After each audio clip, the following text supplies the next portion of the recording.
Shalom saudaraku, puji Tuhan, saudara dan saya semua dalam perlindungan Tuhan kita Yesus Kristus. Amin. Tidak terasa bahwa minggu ini kita memasuki di bulan kelima di tahun 2020. Seperti biasa saudara, kita masih tetap beribadah di rumah. Baiklah saudara, saya akan membacakan satu kalimat firman Tuhan yang terambil dari Yohanes 20 ayat 15 sampai 19. Saya akan membacakannya untuk kita semua dengan judul perikop, Gembalakanlah domba-dombaku. Sesudah sarapan, Yesus berkata kepada Simon Petrus, Simon anak Yohanes, apakah engkau mengasihi aku lebih daripada mereka ini? Jawab Petrus kepadanya, benar Tuhan, engkau tahu bahwa aku mengasihi engkau. Kata Yesus kepadanya, gembalakanlah domba-dombaku. Kata Yesus pula kepadanya untuk kedua kalinya, Simon anak Yohanes, apakah engkau mengasihi aku? Jawab Petrus kepadanya, benar Tuhan, engkau tahu bahwa aku mengasihi engkau. Kata Yesus kepadanya, gembalakanlah domba-dombaku.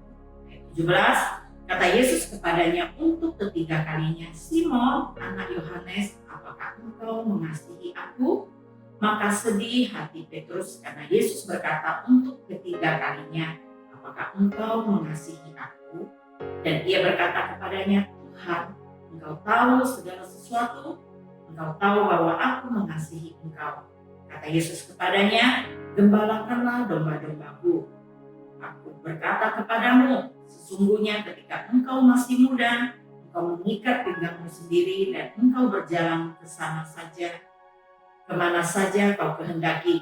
Tetapi jika engkau sudah menjadi tua, engkau akan mengulurkan tanganmu dan orang lain akan mengikat engkau dan membawa engkau ke tempat yang tidak kau kehendaki. Ayat 19, dan hal itu dikatakannya untuk menyatakan bagaimana Petrus akan mati dan memuliakan anak. Sesudah mengatakan demikian, dia berkata kepada Petrus, ikutlah aku. Saudara, dalam perikop ini kita melihat bahwa Yesus melontarkan 3 pertanyaan yang sama kepada Simon Petrus. Apakah engkau mengasihi aku? Dalam bahasa Indonesia kalau kita melihat kasih, ya sudah kasih satu itu aja. Tetapi lain halnya kalau kita melihat bahasa aslinya atau di dalam bahasa Yunani, bahwa kasih itu ada 4 jenisnya saudara. Ada kasih eros, philia, storge, dan juga agape. Mari kita akan melihat satu persatu sebagai tambahan untuk pengetahuan kita saudara. Kasih eros itu adalah satu perasaan, emosi, kehangatan yang di dalamnya ada ketertarikan antara lawan jenis saudara. Dan kasih eros ini adalah kasih yang tidak stabil, mudah berubah, sehingga tidak bisa menjadi dasar dalam hubungan yang baik dalam mencintai seseorang. Orang yang dikuasai kasih eros malah menjadi rentan dan cenderung sangat mudah dikuasai nafsu.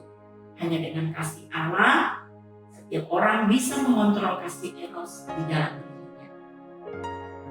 Yang kedua kita melihat kasih philia. Philia adalah kasih persaudaraan yang di dalamnya ada emosi dan kesetia kawanan. Kasih yang mendasari hubungan teman, ya ini juga sifatnya tidak stabil saudara. Buktinya banyak sekali kita melihat bahwa di antara sahabat karib, teman dekat sekalipun terjadi permusuhan pada akhirnya. Kasih storge adalah kasih karena ikatan darah. Seperti misalnya ayah mengasihi anaknya, anak mengasihi ibunya, atau kakak mengasihi adiknya. Itulah kasih storge yang mirip kurang lebih seperti kasih philia. Yang keempat kita lihat kasih agape adalah kasih yang tertinggi karena di dalamnya ada kasih ilahi. Kasih ini hanya dimiliki orang yang sudah menerima kasih sejati yang ada di dalam Tuhan Yesus Kristus. Hanya orang yang sudah menerima kasih agape dari Tuhan Yesuslah ya dalam dirinya akan dapat mengimpartasikan kasih sejati ini kepada sesamanya. Agape akan membuat segala sesuatu indah dan murni. Kalau kita membaca di ayat 15 dan 16, sebenarnya Tuhan Yesus menggunakan kasih agape waktu dia bertanya kepada Simon Petrus. apakah engkau mengasihi aku? Apakah engkau agape kepadaku? Tetapi Petrus menjawabnya, benar Tuhan, engkau tahu bahwa aku mengasihi, aku filia kepada engkau.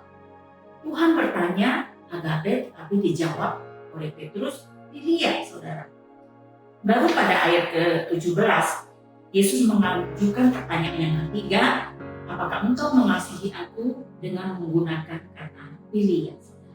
Saat itulah Petrus sedih, ya, karena Yesus menanyakan sampai ketiga kalinya.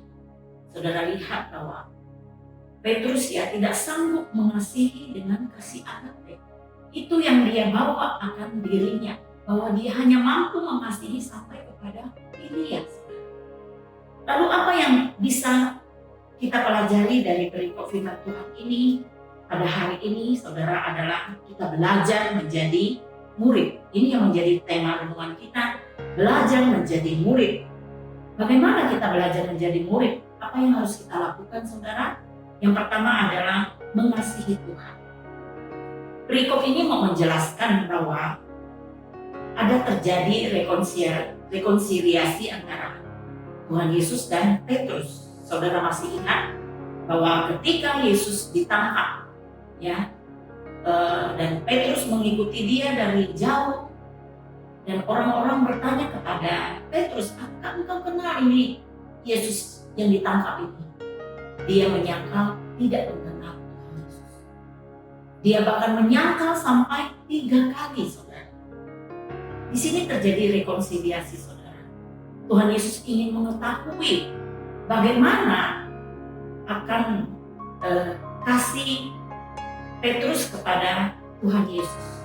Tuhan Yesus ingin tahu dan ingin mengecek, melihat komitmen akan Petrus tentang kasihnya kepada Tuhan. Tuhan Yesus ingin cek and recheck, saudara, terhadap Petrus, terhadap kasihnya kepada Petrus. Tuhan Yesus ingin cek and recheck untuk melihat akan kasih Petrus kepada Tuhan sampai di mana, saudara. Lalu bagaimana dengan kita, saudara? Jika pertanyaan Tuhan ditujukan kepada diri saudara dan saya, apakah engkau mengasihi aku? Apakah jawaban saudara? Ada saudara yang bisa menjawab, bukan? Jika kita menjawab iya, lalu apa buktinya bahwa Anda mengasihi Tuhan? Ada pepatah mengatakan, dari buahnya lah Anda akan tahu itu pohon apa.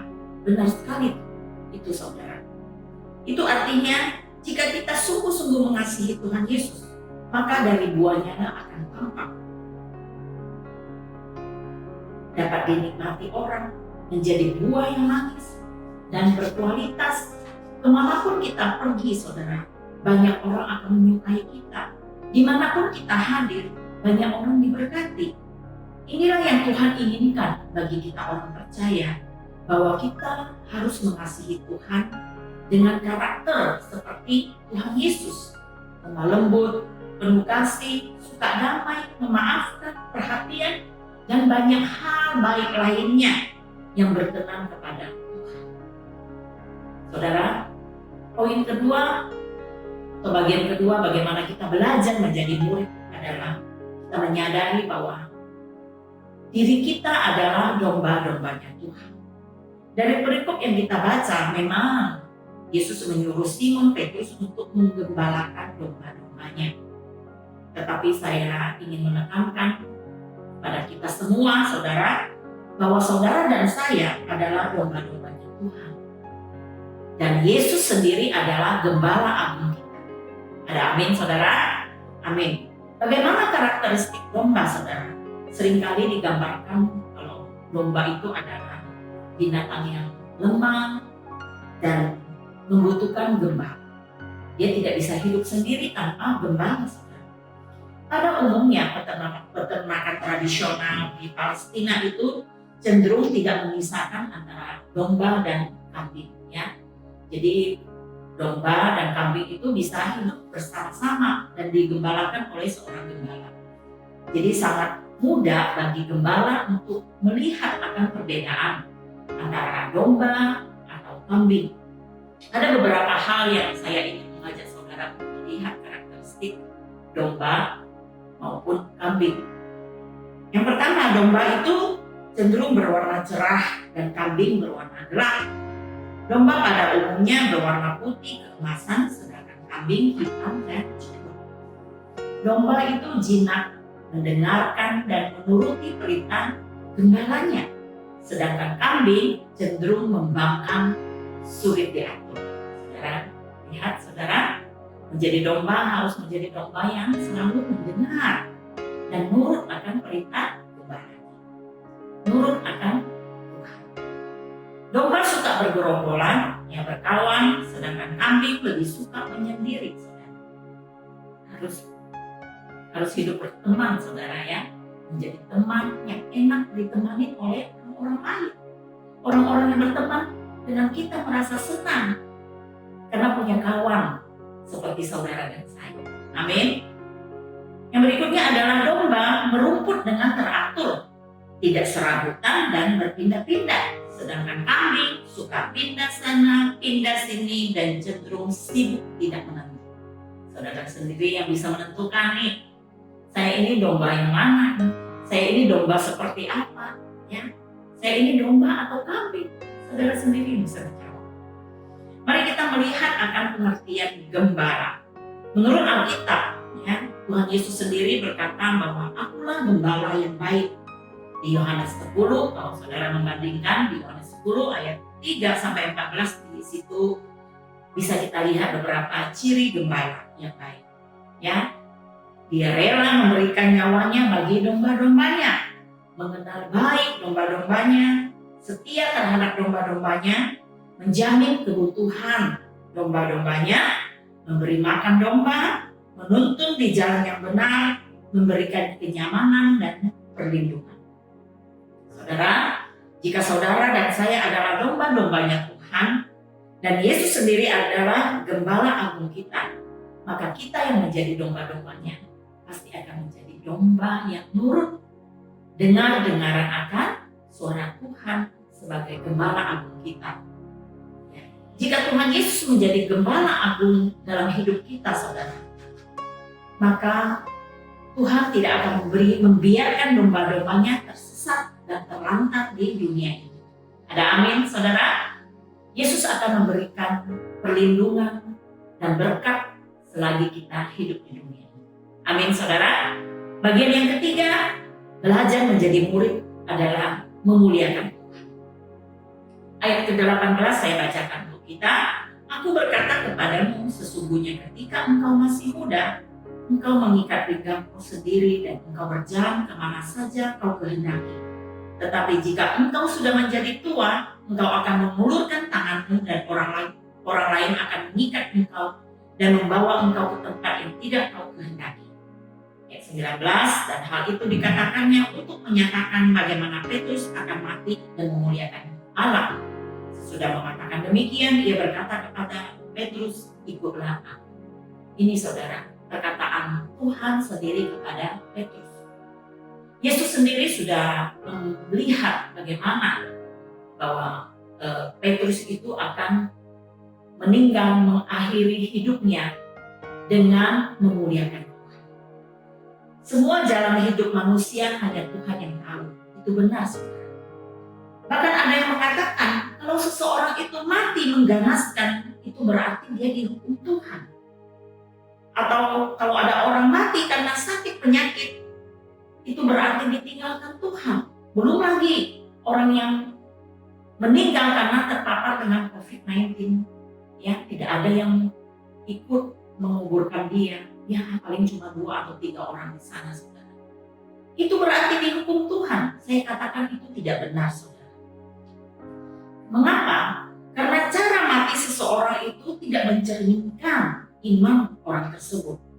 Semua itu Tuhan izinkan terjadi, bukan sebagai hukuman atau Tuhan tidak sayang, Tuhan tidak menolong. Sama halnya dengan Petrus, saudara. Kalau kita belajar sejarah, Petrus juga mati sebagai martir. Dia mati menggagaskan juga, saudara. Dia mati karena Injil, saudara. Dia dihukum mati, disalibkan di Roma. di bawah pemerintahan Kaisar Nero. Kira-kira waktunya bersamaan dengan Paulus dihukum mati juga, saudara, sekitar tahun 67 atau 68. Dan atas permintaannya sendiri,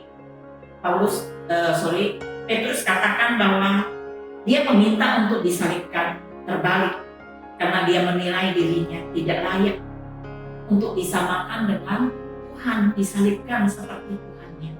Akhirnya dia meminta untuk disalibkan secara terbalik.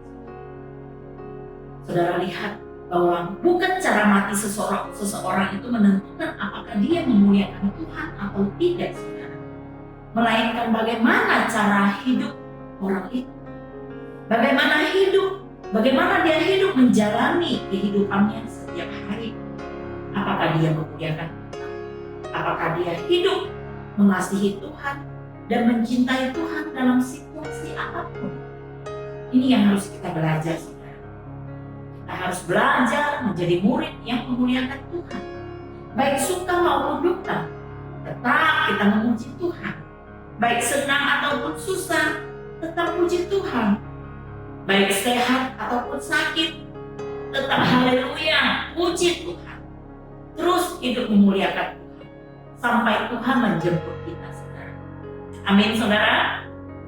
Jadi inilah yang menjadi doa dan harapan saya bagi Bapak Ibu sekalian juga, bagi kita semua, bahwa kita harus tetap belajar menjadi murid dengan cara bagaimana, saudara, mengasihi Tuhan, mengerti bahwa kita ini adalah domba-dombanya Tuhan, harus nurut dan taat kepada perintahnya, dan mengerti, memahami bahwa Yesuslah Gembala Agung kita, tidak akan membiarkan kita hidup terlantar.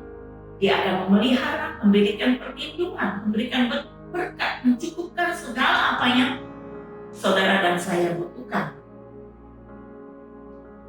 Dan biarlah hidup kita sebagai domba-dombanya Tuhan, kita boleh hidup memuliakan Tuhan kita Yesus Kristus. Haleluya. Ada amin, saudara? Amin. Puji Tuhan. Tuhan Yesus memberkati. Biarlah semua jemaat kita tetap semangat mengikuti Tuhan kita Yesus Kristus. Haleluya. Tuhan Yesus